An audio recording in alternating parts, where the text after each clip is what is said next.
Hi, and welcome to this interview with Carrie Contey, who is a psychologist and a parenthood coach.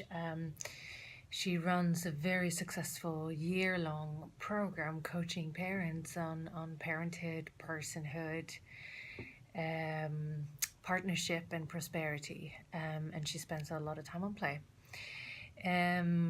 I found Carrie personally a really, really inspiring person, and I've done her program for 2 years, and I know what it can do for you or for me. It certainly changed my family life and my personhood. Um, Today you'll get some really awesome takeaways like why should you even care about bringing play into family life, and what can it do for you, and how do you do it? So how do you practically bring play into your family life?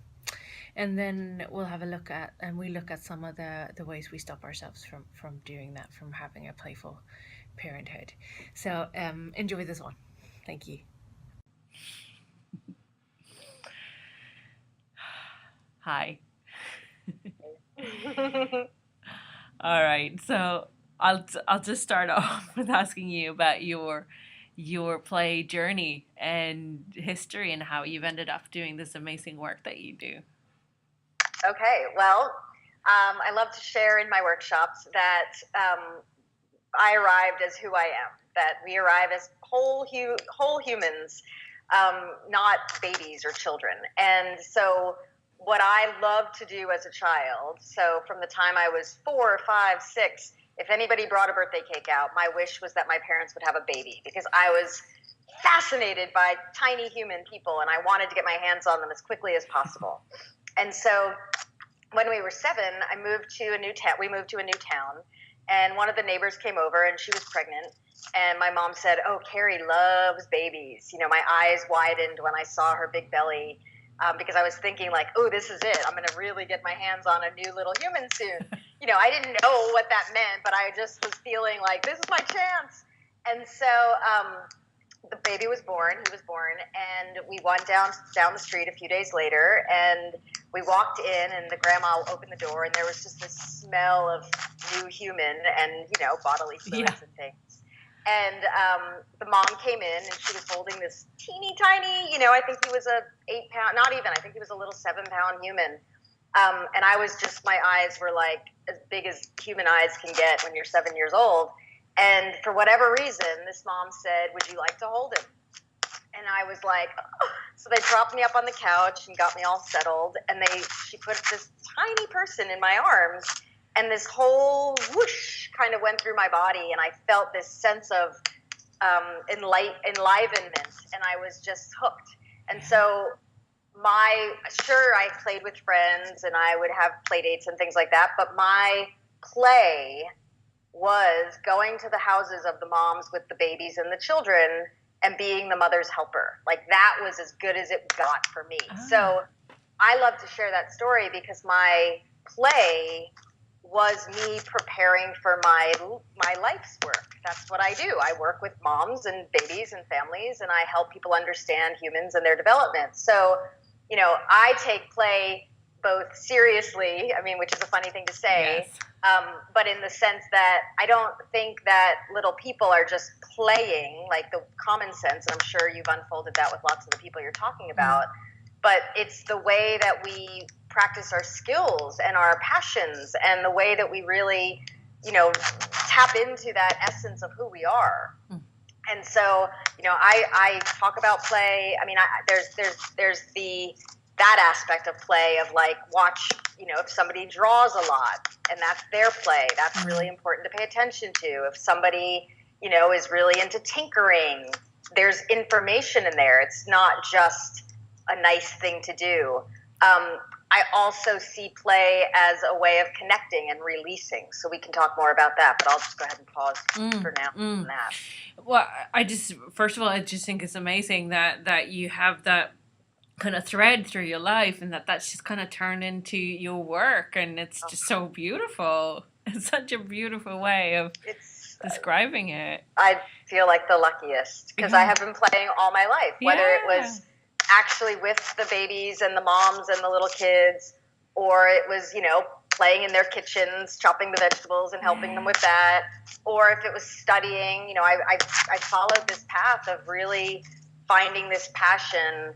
And then even my education felt playful. I did a PhD in prenatal and perinatal psychology, and I just played my way through it because it was just my deepest joy. I loved every second of it. And I mean, I know that in your year-long program with Evolve, you spend, which I've done for 2 years, and I know what it does for me and how it shifted my entire, my personhood, but also my whole family life into something very, very different and much more playful. But you spend a whole month on play. Yeah. And I really wanted to get into that with you about why we should care about play in family life. Just start about the why, really. Why is it? Yeah, so I mean, not only do I spend a month on it, but it's the second month of a 12-month program. Like, to me, we start with clarity because I can't get people going on a journey of where they're going without getting them clear, helping them dig into why they want to be a more conscious parent, or why they want to be taking better care of themselves, or why they want to have a healthier relationship.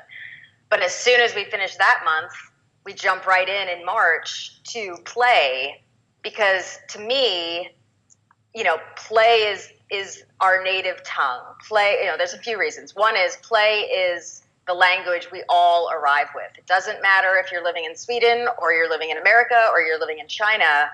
All humans arrive with the ability and the desire and the urge to play. That's how we are connecting. That's how we're learning. I mean, there's so much to it. It's so big. It's the way that we're really figuring out the world that we're going to live in. These big beings arrive in these little tiny bodies. We don't come in as a blank slate. We come in who we are. I'm really diving deep into this idea that, we're ever evolving eternal beings, and we hop into these little bodies and we have the adventures we have in the places we have with the people we have.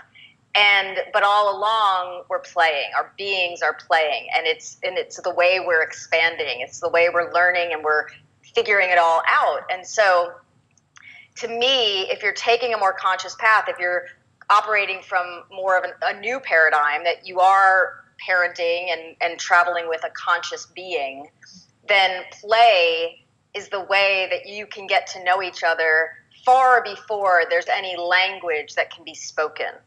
And beyond that, even when language does come, there's parts of the brain that, it takes a long time for this neocortex to get wired so that somebody can act appropriately and somebody can use their words. But the play center, that can be accessed almost in any brain. Certainly when somebody's more scared and they're in more of a reptile or hindbrain state, it's harder to access. But even that mammalian brain is very playful. And so it's way easier, in my opinion, if you're choosing to be more conscious in your caring of these humans, to be less human and more playful mammalian and get things moving versus talking and trying to rationalize with these people who really aren't neurologically or developmentally there yet. So it's a way of kind of connecting, or it's Yes. a way of connecting with your little people. Correct. And it's instilling a sense of trust. Like, even the earliest games of little mirroring games where you're looking at the little tiny person. I mean, this could be hours old. There's plenty of research, but, there's not a, 6-month-old, an 8-month-old, a 12-month-old, a 3-year-old who I've met who doesn't love a game of mirroring. Yes. Where, they make a face and you make it back, or a sound and you make it back, and then they make it and you make it. And there's this dance going on that's playful, and it's almost the quintessential way of creating connection and trust with that other human when no words can ever have to be spoken. And that's the basis for secure attachment, or Correct. For how the little humans and then big humans will feel. Correct. How safe they will feel in the world, really. Right, exactly. Right. You know, it says, I see you. Mm. Wow, you're creative. You know, I'm with you. Let's do this together. I'm going to interact with you in a way that acknowledges that you're a human, that you're in there, that you're bringing your bigness, and I'm going to meet you there. And that's just, I mean, what else could we want? Exactly. Yeah. And what are some of the things that you'd say that in family life inhibits and develops play? Oh, I love that. Well, I think in terms of, well, let's think about that. So, kind of back to my program, the way that I structure it is every month there's a theme. So, play is one of them. And the first week of the month, we focus on personhood. So, we don't even talk about the others until you've sort of done a little digging into yourself. Okay. And so, you know, I think you would attest to the fact that, like, that first week of that month, you really start to realize, wow, play either is totally easy for me or it's not that easy, that I'm not comfortable with it, that I didn't get modeled how to play as an adult with myself or my partner or the little humans. And so the way that I encourage people is just start experimenting. That if you didn't get it, you got to learn it, and it's okay if you don't know it. It's okay if you're having to, you know, play around literally with, you know, well, how do I play? How did I play as a child? And then the next week we really look at parenting and we say, okay, instead of doing anything, just start observing.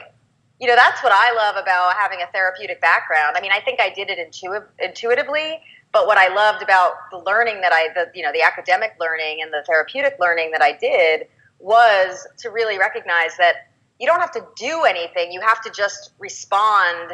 And it's, you know, it's yes and. It's like, oh, you're making a funny noise? Okay, what happens if I make the funny noise? Oh, you liked that. You lit up when I did that. Okay, let's do that a little more. Like with little humans, the gift you can give them beyond a lot of things is to really be with them in that play that they, you know, that's one thing of their big giant life that they can control. So if you give just a little bit of time, you know, 5 minutes a day where you can be a little playful around some of the many have-tos that have to get done, everything changes. It's like it all just lightens up.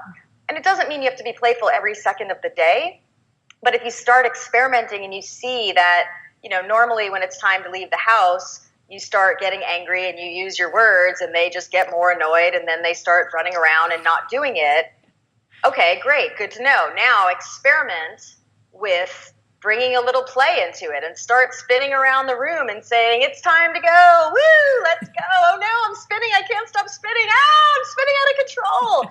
And in 20 seconds, you've got them laughing, and then you spin yourself out the door and they're right behind you and out you go. And that was far less energy in the long term than having a big power struggle and thinking, I'm the adult and you need to do what I need to do. And they're going, well, I'm here too and I want to do what I want to do. So if you just speak my language, we're going to have an easier time getting out.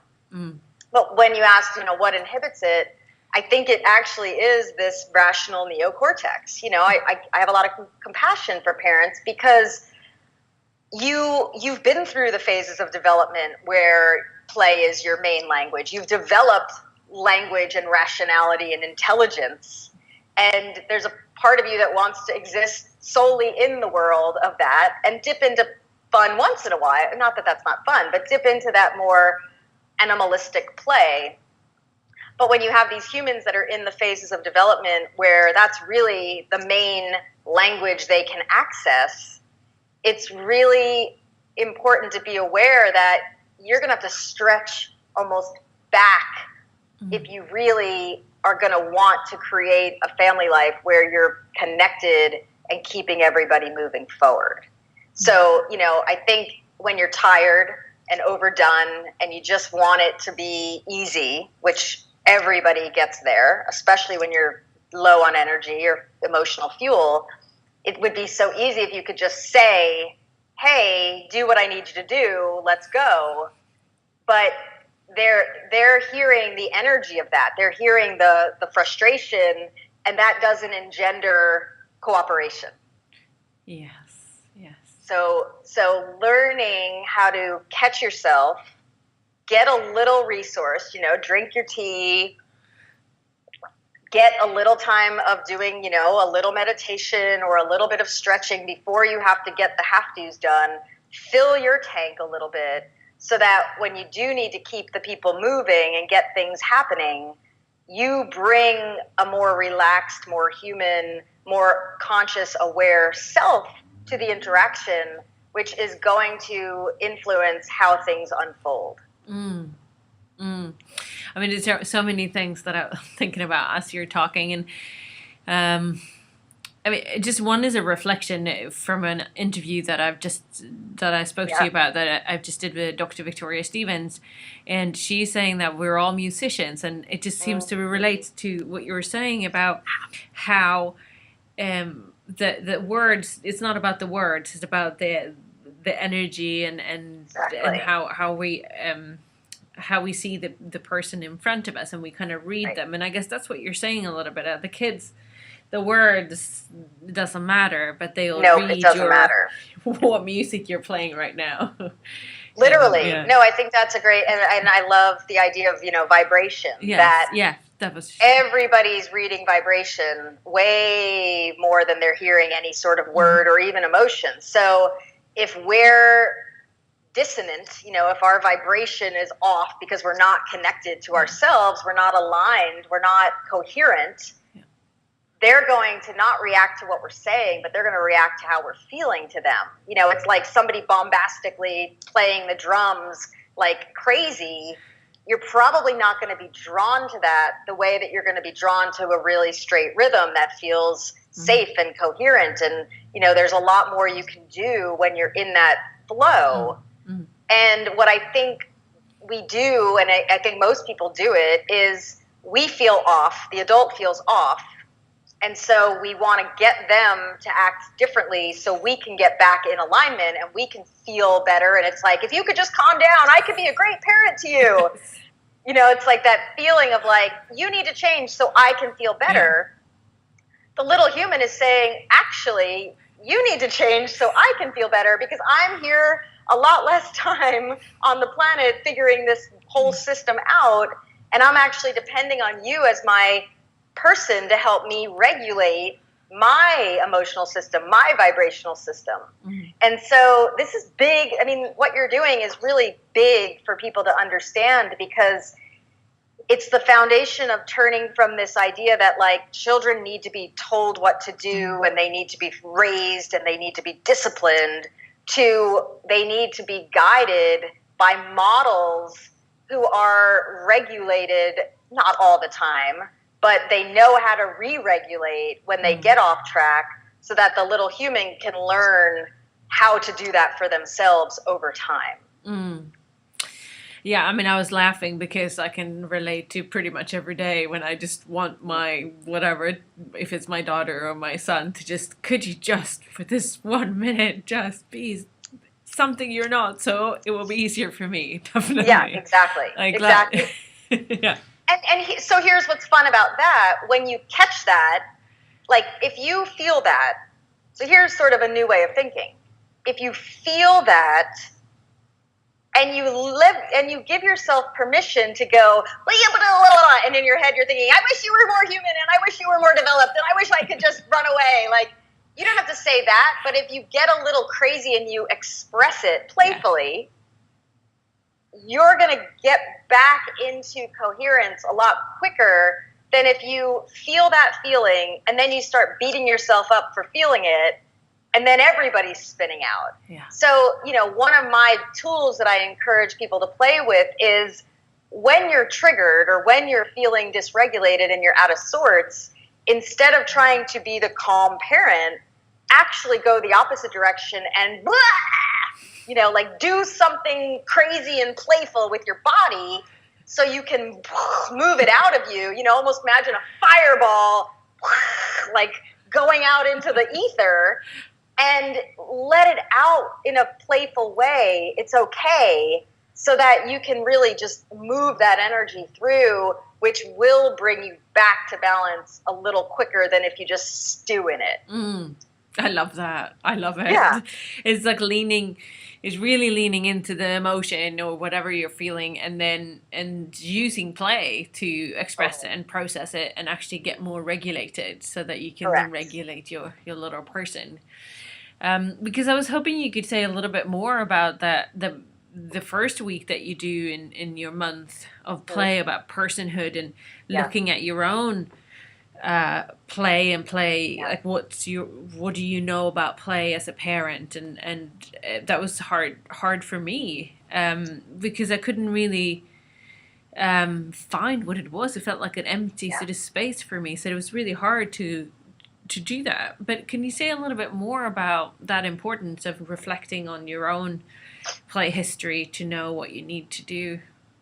Yeah, absolutely. So, I think anytime as you're walking this journey of being a parent, there's always, you're never, there's no objectivity. You're never, there's no way, you're always bringing you with you. You're always bringing your own experiences and your mental models and your neurology with you. And so when it comes to play, even though you might intellectually think, well, yes, this makes sense, and I would be a parent that will play with my children. But until you actually look at, well, what did I get as a child? And you might look at it and say, oh, I was playful in a childish way, but I didn't have any adults playing with me. So you might not have any neurology around how adults can be playful in their parenting. This is a new concept. Most of us grew up in a time where the kids were sort of sent out of the house and the parents were doing the home, the work. And so as you get older and you think, oh, Carrie Contey's telling me to play, this sounds like a good idea. And then all of a sudden your kid gets the animals out and they're going, hi, how are you? And your head is about to explode because you don't really want to play that way or know how to play that way.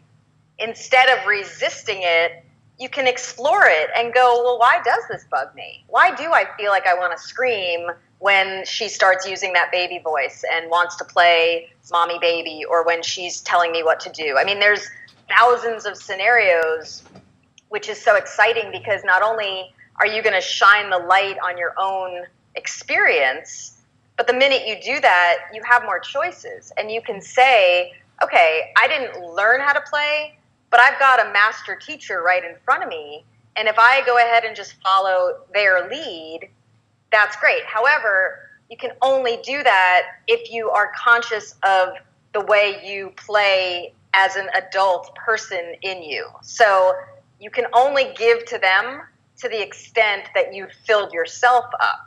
And if you're wildly playful and that fills you up, great, go for it. But if play to you as an adult is sitting quietly and reading a book, or going and having a glass of wine with friends, or doing your work, you have to honor that. You have to honor that that's the nourishment that's going to allow you to have enough energy to lean into this kid play that may or may not be comfortable for you yet.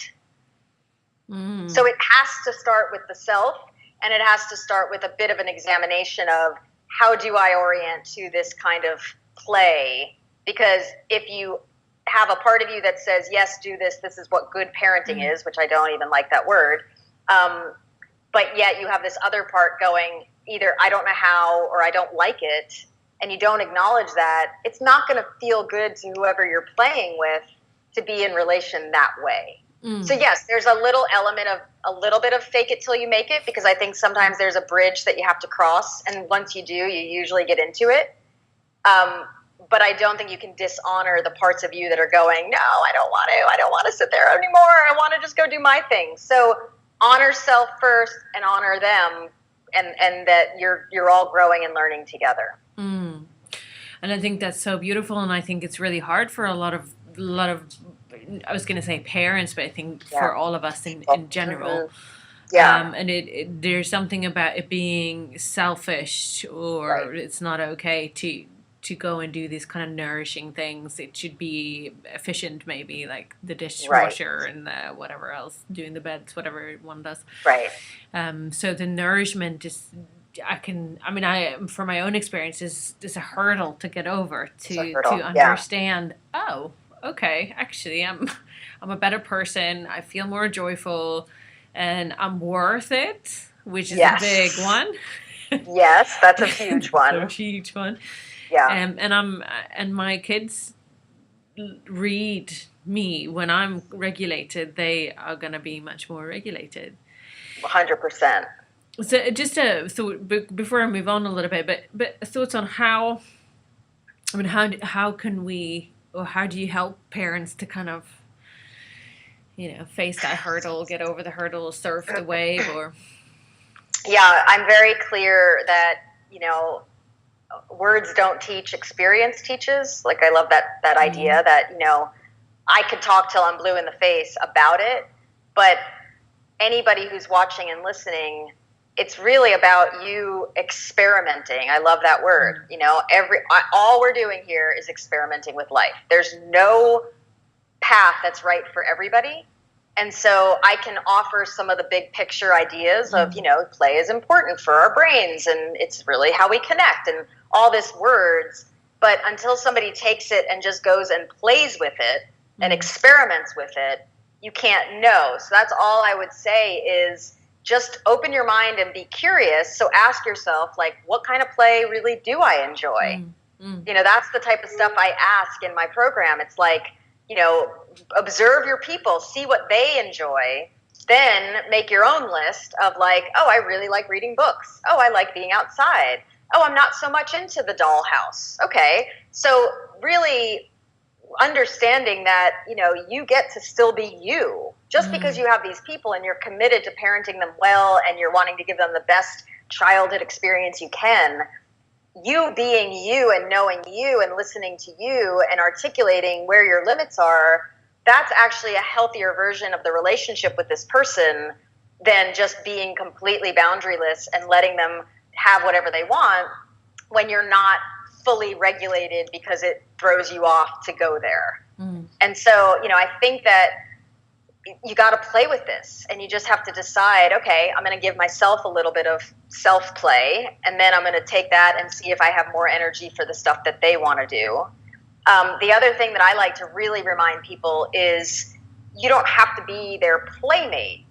However, you can use play in the moments where you do need to get things done. So what I encourage people in my community to do is, like, if your little people are busy doing their thing, go do a little moment of something just for yourself. Get a drink of water. If you know you have to leave the house, instead of going and sitting on the floor with them in that moment, say to yourself, okay, we got to get out of here in 30 minutes. Great, they're happy. I'm going to get up some food. I'm going to go stretch. I'm going to go check my email really quickly and make sure I feel safe about where we're heading and where we're going. And then take that energy and playfully move them along. So instead of playing and then getting up and being like, all right, we have to go, and then being annoyed because they're not listening and you just spent all that time playing, flip it, take some time for yourself to do a little something for you, and then use the play energy to keep life moving with the have-tos. Does that make sense? Yeah. And I think that's actually a really important point, that you don't have to become your child's kind of playmate, and that you have to play the whole time in their way. I mean, you can have a playful way, I guess.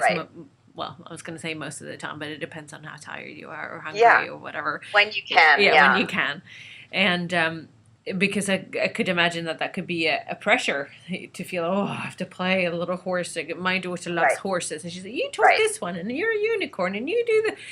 And sometimes it's okay, I'll go with it, and totally. But the thought of having to do that the whole time, it would be very hard. So I think that's a really important point that you're making, that it doesn't mean that you have to be in their play their whole time, but you can use play. Use play and create an atmosphere of playfulness, and be boundaried. If you're getting dysregulated and you're sitting on the floor going, I really need to get dinner done, it's okay to say, you know what, sweetheart, I have 3 more minutes of play like this in me, and then I have to shift gears because I can sense I'm getting a little overdone and I'm ready to move on. And I mean, in my opinion, yes, if they have a meltdown and get upset, that's okay, because what you're doing is you're modeling healthy boundaries. So in the down the road, I'm always thinking like, this is temporary. A 5 or 6-year-old playing this, they're out with their friends when they're 15 or 16, and somebody says, hey, let's go do this, and they've got a feeling in their body, and it says, no, I don't want to do that, and you modeled that for them, they're going to be more likely to say, no, I don't want to do that, than if you had been a parent that goes, okay, whatever you want, but inside you're feeling that like, I don't want to be doing this, right? Yeah. So in the short term, it's just going to keep you more regulated and more present, even if it's not what they want. I mean, small humans want to play all the time. That's their whole existence for years. Yeah. So if you love that, go with it. But if you need breaks and you need smaller chunks, be honest about that and really let it be okay, because not only are you modeling good boundary setting and healthy humanhood for them, but you're also giving them the space to go and figure out what play works for them. I mean, you don't have to teach them how to play. You just have to be honest and communicate your boundaries so that when it is time for them to have an experience of playing on their own, they've got it. And one of my tricks that I think is really useful is, I think a lot of parents think, the child says, oh, let's play. And the parent thinks, all right, good, let me get this one thing done and then I'll come play with you. However, if you can give the time up front and say, you know what, I'll do that. And you set a little timer and say, I have 6 minutes and then I have to shift gears. You get them in that groove. A lot of times they're going to be off and running, and you can go get actually more done than if you had just tried to put them off and they were whining and running after you because they wanted to play. I feel so sometimes front-loading it. Sorry. Go I ahead. feel sometimes you're describing my family life. You're well, like, that's how universal it is. I'm just going to go and put the potatoes on. And right. yeah, and it is pretty amazing when you go, no, I'll just go play with you. And then, and it just, it gets easier somehow. And they feel connected and cared for, and that they're important. So exactly. And then when you do need to go make dinner, they're busy and you've filled their tank. You help them get a little charge so that they can be in that creative space without you. Yeah. So it's just a good thing, because I think it's so hard in the moment to like, that's the thing about parenting. It's like, you've got your agenda, you're playing your song in you have your music that you're playing, they've got theirs. There's this way that they want you to come and join them. You want them to join you, and when it grooves, it's wonderful, but when it's it feels off and it's hard. And so, leaning in, I love that idea of like, go with it. Like, that's been one of my mantras lately. It's like, just go with it. Just go with it. And if you can just get over the hump and go with it, a lot of times you get that connection, plus you buy yourself a little more time. That's beautiful. And what are your thoughts and observations about what do we see in little humans when they're deprived of play, and when their family is deprived of play? What do we see? Wow, that's a good question. I mean, play is such a stress release. It's a rebalancer. It's a regulator. It's like when we laugh really loudly, there's a lot more going on. That's release. That's resettling the nervous system. It's hormones coming out. There's one of my teachers, Brian Post. He's the person I really, he studied Dan Siegel and Bruce Perry and all these amazing people. And, he teaches the stress model. So this idea that all misbehavior is actually stress behavior. And so, one of the things that he talks about is play and really evoking oxytocin, like really creating moments all day long where you're evoking this pleasure hormone. And so, and what that does is it calms our nervous systems. It communicates we're safe. It communicates love. I mean, it's the love hormone. So when a little human doesn't have access to that, it's not ideal. I mean, it's really unfortunate, because it's a form of nourishment, and it communicates to their body and their neurology, you're safe. Now, in the long run, it might be that that deprivation creates what I call the rubber band effect.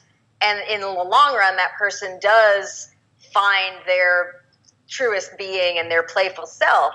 It's just, why take that chance if you don't have to? And again, it's all a balance. It's not like we said, it's not a be playing every moment or else you're not giving your child the best neurology. But I think the big picture is really just hold an honoring of the state of play. So make space for it in the day with your little people. Make space in it in the day for yourself. Make space in it in the day for your partnership. See it as almost like a playful spinning of plates where you're giving it a little energy so that it can keep doing its thing and then move on to the next relationship and give a little energy to that. But always coming back to self, knowing that you are the one that needs to make sure you're tending that for you first and foremost. I mean, I thought, when you said that the old, oh no, I can't really remember exactly the words, but that that's behaviors that we don't want to see, unsavory behaviors or whatever you want to call them, stress behaviors. Yeah. That sounds really important, actually. So important. So old paradigm, old way of thinking was that children misbehave and that a parent has to stop it and discipline it. And even to the point of thinking that, emotional outbursts, tantrums is a form of misbehavior. That's a real common thought, and that the parent has to stop it and tamp it down, and we only want to make sure everybody's happy and light. The new science really helps us understand that when somebody is acting in ways that, yes, I call it unsavory, that when they're doing stuff that triggers us and feels unsafe, hitting, kicking, biting, spitting, talking back, screaming, that's the byproduct of a brain that feels so overwhelmed that it's operating from a fight or flight stance. And so when you think about it that way, you realize I have a person in front of me whose brain is on fire because of development, or because they're tired, or because they need food, or because there's just too much going on around them for their little body to handle. You really, hopefully it opens people's hearts to the fact that, I don't need to get mad at you because you're upset. I need to help you.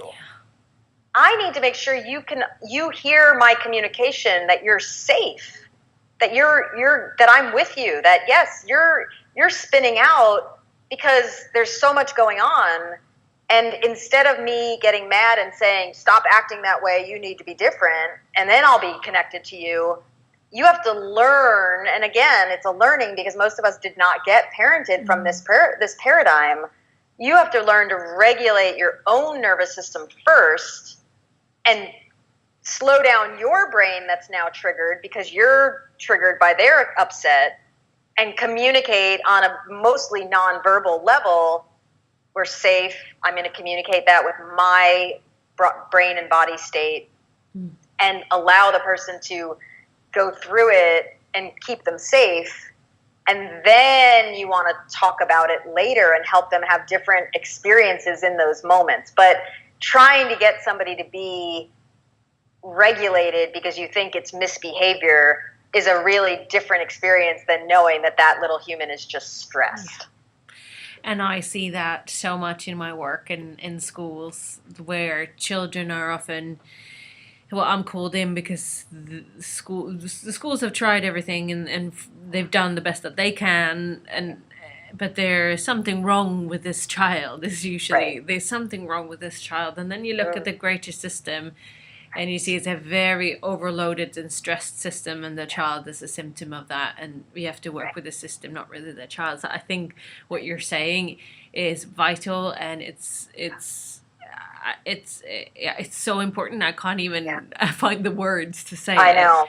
I know. It like, I want to scream it on the mountaintop. I want to just go to every human and shake them in a gentle and loving way and hug them and say, we get stressed, and then we say and do things that aren't savory, that we don't really feel, and just as, I use the example a lot as an adult. If you're driving down the road and you've had good nutrition and you're feeling good about your life and somebody cuts you off, you're probably not going to have the same outburst reaction as if you're driving down the road, you're tired, you just got in a fight with your partner, and somebody cuts you off, and all the expletives, and you're nailing the horn, and you're thinking, I got to go get a revenge on that person. Yes. That isn't a function of you being a bad person. It's a function of an overwhelmed nervous system that just got triggered. And so if you think of the same thing, yes, your kid might be melting down because you said I don't have the blue cup for you, and they're screaming mean things to you. It's not about the cup. It's about all the things that are going on in their little brains and bodies that led up to that moment where the thing they wanted wasn't available, and you put a boundary up, and boom, that's the thing that tipped them over. And instead of getting mad because they disrespected you for not, it's like, oh, wow, you are a stressed human. Okay, I'm going to let you do your thing. We'll talk about this later, but I need to get you to balance right now. I can't expect that you can do something that most adults can't do yet at, 3 or 5 or 10 of 100 years. Yeah. As you were talking, I'm thinking about last night. I've been a bit sleep deprived for different reasons. Finishing the summit, for example, and 2 kids who have been a bit restless. And last night I just shouted at my husband because the kids were awake. I shouted at him to sort something out. And then this morning I explained to my daughter, I shouted at Daddy last night at night. I said, I ended up in my red brain. I was like, it's not okay for me to shout. And I've said sorry, but I was so tired. I was in my red brain. So you were with me this morning. Oh, I love that. And I mean, I bet her heart opened when you explained that. Because she's like, imagine having grown up knowing that. Yeah. And hearing your parents say, I'm sorry, and I've messed up. And not even I messed up. I got stressed, and then I was in a part of my brain that didn't act the way I would like, that feels good to act. What a great experience versus just seeing a parent holding it together all the time. And then when the little person feels these crazy feelings, there's not really a sense of like what to do with it because nobody's ever shown it. And so, you could, I'm sure you do this, but like, be playful around that. Like, I was in my red brain and it was like a lizard came out and I was, and she'll start laughing. Yeah. And then she'll even wire the message in even deeper because when you're playful and you're learning, Dan Siegel says, neurons that fire together wire together. So if you can bring play into the emotional learning or the intellectual learning, it's going to have a tighter network of neurons, and it's going to have it's going to be embedded deeper into the neurology than if we're just telling them stuff. Yes. Oh, we need to take care of ourselves. It's like, no, show them, live it, like go out and have a little time to yourself and open the door and like, I'm home and I'm refreshed, just like show them the benefits and the fun of going out and being a parent that takes care of yourself and comes back. Read the room because they might be a little stressed and that's not the energy going on. But if you could say, oh, it's like I put the gas thing in my body and I just filled up and I have so many hugs and kisses available for you right now. How fun is that? Yeah. When we take care of ourselves, we can love more. I'm going to get you. Like that is a message that's so powerful in itself, but when you bring that playful essence to it, it's even richer. And it is their language, right? So then they can actually fully understand what it is that we're trying to tell them. Yep. I mean, throughout our conversation, you've been giving some really practical tools, like what you can really do. But I want more. I was just thinking about the people who are listening right now who want to kind of start playing with, okay, I'd love to bring play and playfulness into my family life or into my personhood. Do you have any thoughts of where to start? What could we start with? Sure. Okay, so I'm going to give you the 3. So, in Evolve, we do personhood, which is the self-care. parenting, which is why most people find me. They want to have a better sense of how to be in relationship with these growing people. Partnership, which is about if you're in a partnership or you're looking for a partnership, like how do you navigate life with another adult and how do you play with them? And then the fourth is prosperity, which is something that I'm super passionate about. It's not just money. It's like, how do I live this rich life? How do I, and it might be in terms of rich, it might be, that you just live out in the country. It's a really simple life, but that feels rich to you and playful. So let's start with personhood. I think that the first step is to really ask yourself, like, what feels playful to me as an adult version of myself? And maybe you write down 3, I like to be in nature, I like to meditate, I like to be with friends. And so you really start adding that in if you're not already doing it. Just do it, if being outside thrills you, then go outside a few times a day. More, if you're working in an office, say, lunchtime, instead of sitting here, I'm going to go outside and feel the air. I'm going to try to get a little bit of a walk in. I'm going to take my time when I get to the mailbox instead of rushing back in and being on the phone. Like, it's just these micro shifts. And then ask yourself, how do I actually like to play with my young people? No, so before you even start asking them and observing them, just get a sense. I really like when we go on walks and we look for rocks. I really enjoy playing board games. I actually really like puzzles. Like, get honest with yourself. You might not like some of the stuff, but find the stuff you do like. Then observe. Don't blast in there and go, I'm the playful parent now, let's go. Slow it down and just put on your research glasses and start paying attention to, well, how does this one like to play? How does this one like to play? You might have a son who wants to play with balls, just running around playing with balls all the time. Great. Okay, you might have a daughter, art and conversation, books, animals, creatures, creating new things. So just decide, like, I'm going to spend a week or 2 or more just observing. Then start experimenting. Start joining them in it. See what that feels like. That's all you're doing here is you're just experimenting, collecting data, course correcting, and moving on. Then turn to the partner and look at, okay, how did we play before kids? How do we play now? It might have been that you were having sex all the time, and that was pretty wonderfully playful, but now you're tired and you're busy and there's not as much connection time. So make the time, find the time, plan a date, and actually go out and say, okay, we're not where we were, so how do we get back into that yummy, juicy playfulness? Because not only is that going to be good for us and the long term of this relationship, but it's also going to be modeling a healthy relationship for these humans that are watching you closely to see how you interact with each other, because that's going to create the blueprint for the relationships the way they understand relationship. And then lastly, it's like, look at your life and really assess, like, is this working? Am I feeling like I'm living a life that can allow for more play? Am I feeling like I'm playing through life versus slogging through life? Like, I love this idea that I talk about in my group of thriving versus just surviving. And to me, if you can evoke states of play throughout the day and you appreciate those, so I have a slogan that I say a lot, what you appreciate appreciates. If you're appreciating what's hard, you're going to get more of what's hard. If you're appreciating what's fun and light and playful, you're going to get moving. The steamliner is going to start going in that direction more and more and more and more.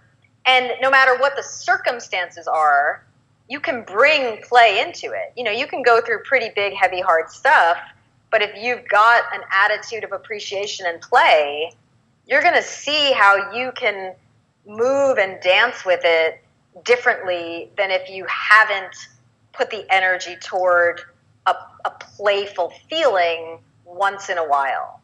And like I said, if you didn't have playful parents, if they were serious and maybe life was tricky or hard, this might be a language, a muscle that you have to cultivate. So give yourself a year, 5 years, 10 years. That's what I do. I invite people into my community for a year or more. People stick around because they love it. And they really get to start playing with life with a little less seriousness of, well, I'm on this path, I better keep going. It's like, no, you can park the car for a little while, observe where you are, and try some different routes and see what feels better. You've only got this round. I mean, who knows what else happens? We don't know. We have ideas. But if you're looking at this life right now in this moment, how can you make it fun and good? Because that's ultimately what we're here for. And the little people know that way more deeply and better than we do. And we now have these teachers that can remind us, go toward the play, speak the language of play, cultivate the muscle of play, allow them to give you that gift in those first 15 years of life before they move on into adulthood, where you'll still be playing with them, but not in this more primitive, raw form that is so connected to the essence of who we really are. Beautiful.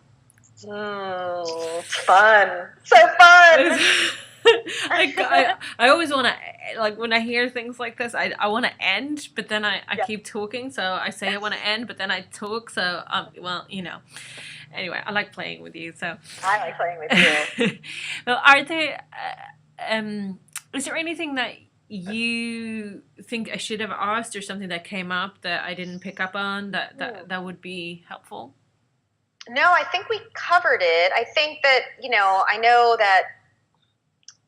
I think the biggest thing I want people to take away is there's no right way to do any of this. There's no right way to play. There's no right way to be a good parent. There's no right way to be in healthy relationships. There's just knowing yourself and getting in tune with you and who you are in this lifetime, and then deciding that you're going to reach out and cross the bridge and connect, but you're going to do it from this place of knowing you and your joy and your happiness, and you're going to honor that more. I think that anybody that would tune into something like this, you're an amazing parent already. Like, if you're giving it a sliver of thought, if you're giving it a half of moment of thought that I would like to be a conscious, good, like a parent who pays attention, you're done. So now the real work is to be gentle on yourself, to be more playful, to experiment with life more, to not beat yourself up when you feel like you're not doing it right, and really decide, like ferociously decide, that I'm here to have a great time, and I'm going to really put energy and attention on that. And so, and I believe that through my experiences of doing it, I'm going to see the benefits in the relationships that I cultivate with these people. Does that bring it together? Absolutely. Thank you. Thank you so much. Fun. I chills. You give me such a beautiful opportunity to unfold some playful ideas, and I love it. So thank you. Well, thank you so much for sharing and for spending this time with me, and for being a part of the Play Summit. And thank you. Thank you. And then just if anybody wants to know more, check out my website. It's carrieconte.com. And I love supporting the humans, and I love sharing these ideas, and I love reminding people of the things they know so deeply. And I love playing with you, Louise. Thank you. Thank you.